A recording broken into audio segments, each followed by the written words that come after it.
Welcome you all students, come back to our next video.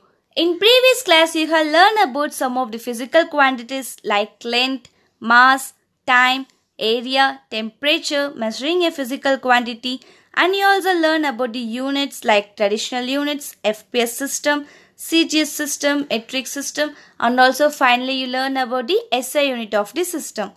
In today's class, we are going to learn about the continuation of the unit 3 chapter, and first we are going to see about multiples and submultiples of units. What is meant by multiple and submultiples?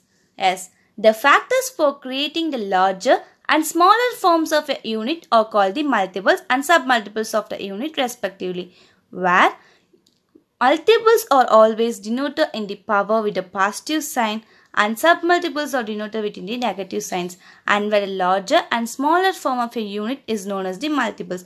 We already know about the units like CGS system and MK system and FPA system. We learn about the meter, kilogram, centimeter, etc. In this, we are using these factors to represent the prefix which denotes its value. For example, here there are kilo, hectare, centimeter, millimeter and micro. It is denoted as a symbol like K, H, C, M, U.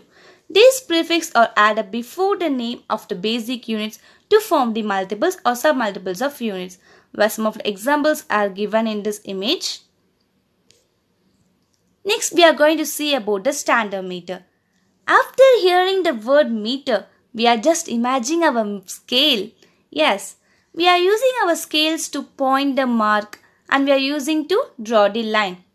Yes, the meter scale is also used for correct the measurement of the length, and it also has the arrow marks, the two ends, the stamp to the measurement of the two sides, and the graduation marks on the scales are 10 cm apart. Next we are going to see about standard weight. We know that the weight is used to check the quantity at the correct amount. Yes, standard weight is made up of a metal and it weighs a particular amount. The value of the weight is marked on the top surface. Yes, we have seen when we go to the marketplace, when we use the weighing machine, it will be shows the mark value on the top surface. The heaviest standard weights are made up of iron and yours in the hexagonal in shape. The lighter one is made up of brass and are circular. Each iron weight has a hole at the bottom and same lead is poured into the hole to get the exact weight. The lead bears a stamp of departments of weight and measures. So finally, weight is used to measure the quantity of the particular amount and is an hexagonal shape and it has the iron weight. It is made up of T. Heavier is made up of iron and lighter is made up of the brass. And it is all in circular. Next, we are going to dishonesty in measurements. Yes, not only measurement have honest, there are some of the dishonest may also happen in the measurements. It is happened by who? Yes, dishonest is happened by the traders use various means to cheat the customers. Let us look at some of these means and what we can do to avoid being cheated.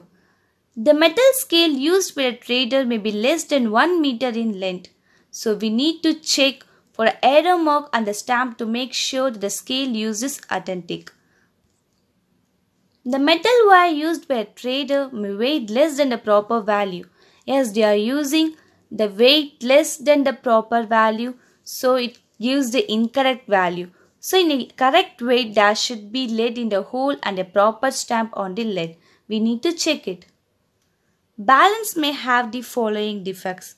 Yes, some of the balance of the beam may be fixed rigidly to the handle used to suspend the balance, and there were two arms of the beam may be unequal, and the pans may be unequal in weight. Some traders may use non-standard balance. The beam of a standard balance is stamped on both the sides. When we are going to the market shop and we buy of the tomatoes for 1 kg, and there will be weighting in one side with the weight machine of the balance and other side with the tomatoes. So we need to check whether the kg is properly correct. Otherwise they will be cheated the customers. And some of the defects. The plural form of the unit is used when it is written in full. but an S is not added in the symbol of the unit is used. This means unit must have written only in the singular but not in the plural forms. For example, we see many units like meter, centimeter, kilogram and milligram, etc. Thus, we write the 2 meters are denoted as the 2m but not 2ms, because note that the ms stands for the millisecond. So, the unit is written only in the singular and not in the plural. The symbols is the prefix or written in small letters. For example, the symbol for kilo is denoted as K and it is a small k. So the symbol for kilometer is km and not small k and small m, because capital K stands for the Kelvin. And some of the precautions are involved in the measurement of length. You should take the following precautions in order to measure the length of an object directly, because there will be some of the cheatings that happen in the measurements, so we want to be precautions before the measurement. So avoid using the ends of the scale and place the scale properly. Place your scale eye correctly. Clearly, I explain you. Avoid using the ends of the scale means what? Do not use the end of the scale while taking the measurement. The edge of a scale sometimes get damaged with use and hits can lead to errors. This is why left edge of the case. For example, in this image, it is not placed at the 0 mark of the scale. And second, place the scale properly. Place the scale parallel to the length you are measuring. Also place it is at the close to the object as possible. And shows two situations in this image. You can make out that the results are different in those cases.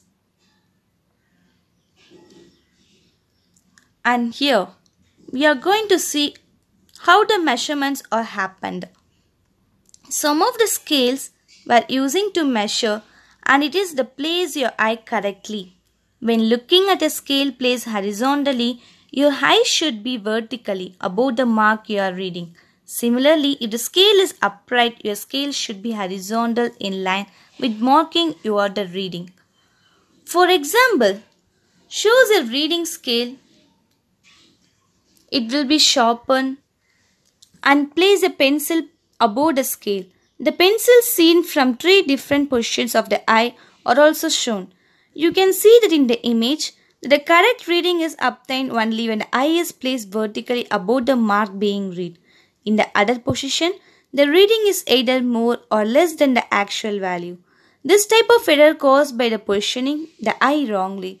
It is called as the parallax error. So there are many of the mistakes may be happen during the measurements. So we should be precautions before going to measuring the values. Indirect measurements of the length. We sometimes face situations in which direct measurements are not possible. For example, we cannot measure the diameter of the sphere or length of the curved edge of a tray directly by placing it against a scale. To measure such things, we use indirect method. Yes, what is the direct and indirect methods of measurements? Direct measurements means whatever thing we can able to measure with using the scale directly is known as direct method, and such things which are we can't use a scale to measure directly is known as the indirect method. For example, if you need to calculate the length of the room, you can use the scale, or something you can use the meter scales to measure. And here, some of the measurements like diameter of a sphere, length of the curved edge, you can't use the direct scale to measure. For that, we are going to use the indirect methods. Measuring the diameter of the sphere. To measure the diameter of the sphere, for example, you take the sphere of the ball, place it between the 2 blocks as shown in this image. Place a scale against the blocks as shown in this below image. Then read the position of the inner edge of each block on the scale. The difference between the readings is equal to the diameter of the sphere. In this image, from this we can able to calculate the reading of the left inner edge is 1.0 cm and the reading of the right inner edge is 4.1 cm. So the diameter of the sphere we are calculating by subtracting the inner scale of left and the right. So 4.1 centimeter minus 1.0 centimeter, we get 3.1 centimeter. So this is the diameter of the sphere we are calculating. Measuring the length of a curve. You can sometimes measure the length of a curved surface or edge with the help of a common tape measure. A tailor measures the circumference of your neck or waist this way. For example, if we go to tailoring shop and we need to stitch our dresses, we're going to give the measurement for that. So for the tailor measure the circumference of a neck or waist by using the sum of the length of the wire or something the thread they use to measure. You can also use a string and a scale to measure the length of the curved line or a curved surface indirectly. Let us find out how. Yes, direct method means we need to use a scale to measure. Indirect method, without using a scale, how we can use to measure the length of the curve. You can use a string or the thread or something anywhere. Choose 2 points like this image of the curved surface like that of a cup. Stretch a string tightly along the surface between these points and use a pen to make a mark on the string coinciding with the points. Straighten the string and place it on a scale. The difference between the readings corresponding to the marks on the string gives the required length. For example, you can take a cup of in your home and you can use any string or a thread, anything, and just you can make your measurements by using that string, and after that you can place it on the scale and you can able to find out the length of the curve. These are the methods to measuring the length of a curve as indirectly by without using the scale. Measuring the thickness of a coin. How we can use to thickness can be measured? When the thickness of an object is very small, it cannot be measured directly with a scale. Then we put many such objects together and measure their combined thickness. Dividing the measure of a combined thickness by the number of objects gives us the thickness of the object. So using this method, we can measure the thickness of a playing cards, a sheet of paper or coin, etc. To measure the thickness of a coin, make a neat pile of 10 similar coins. Now, you can measure the combined thickness of the coins as shown in image. Yes, the number of coins we arrange here is 10. As shown in this image, the combined thickness of the coins is equal to 6.4 cm. What we can be arranged as in the full value. It is minus of the 3.5 cm, then it will give 2.9 cm. So, the thickness of the one coin we get as 2.9 and it can be divided by the 10 cm, we get 0.29 cm. When we change into millimeter, it gets 2.9 millimeter.